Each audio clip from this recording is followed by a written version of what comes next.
My name is Tressie, and I'm addicted to antiques. I just wanted to go ahead and bring you along on my latest impulse that I'm resisting. We're gonna go back to 1800s England, a fancy estate, very wealthy. You definitely have a crew of staff working for you. You have a big vineyard, rolling countryside. You're actually in Sussex, England. Okay, and we're gonna go down the rabbit hole today, okay? So stick with me, we have a lot to cover. My latest impulse is copper Victorian measurers.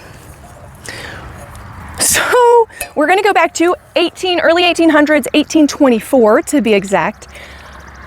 There came a law, it is called the Weights and Measures Act of 1824. So you had all these pubs and taverns all over the countryside with stone floors and big wooden casks of mulled wines and cider. It's something we all dream of, right? So this was real. They developed measurers so that the government could assure that the bars were serving the customers the exact and proper amount of liquor. So we have a lot of things here. It's made of copper. Why copper?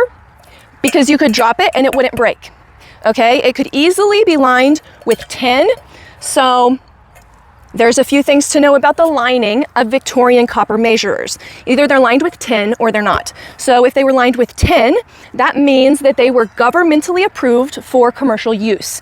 So you could pour any kind of alcohol, liquor into these and serve them. You knew if you ordered a quart of ale, you were gonna get a quart of ale.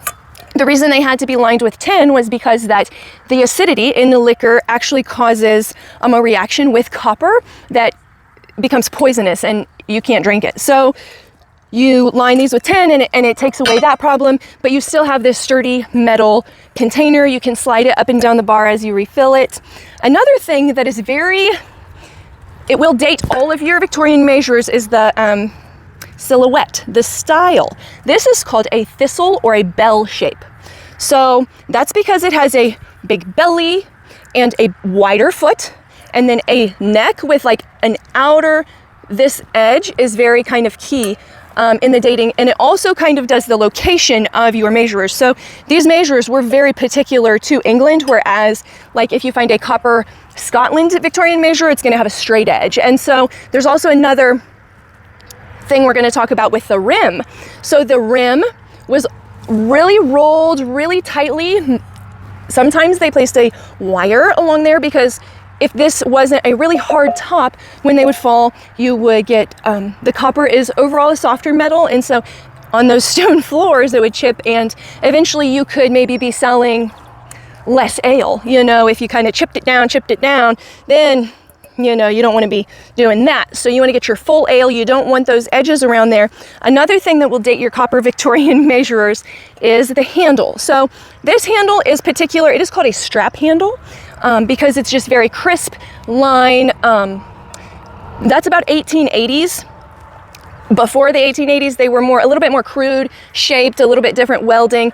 This particular Victorian measurer, another thing you're looking for with these measurers is if they were government approved, they would have this brass plate kind of set into the copper very nicely, and it would have your official measurement on it. Now this one is not commercially used, okay? So this was used on a big private estate, a big castle-like structure possibly. These came from England yesterday, okay? So this was at an estate sale in England, and this is what contributes to my addiction. And we're gonna move forward. Another thing you're looking for with your Victorian copper measures is a stamp somewhere on the bottom. If it was commercially used, there would be a stamp because they would have to come and make sure, you know, there was actually inspectors that went around making sure every bars, you know, had their particular measurements. But, so these are really, these are absolutely phenomenal. And I've never seen what I'm about to show you. And just kind of drives that addiction further.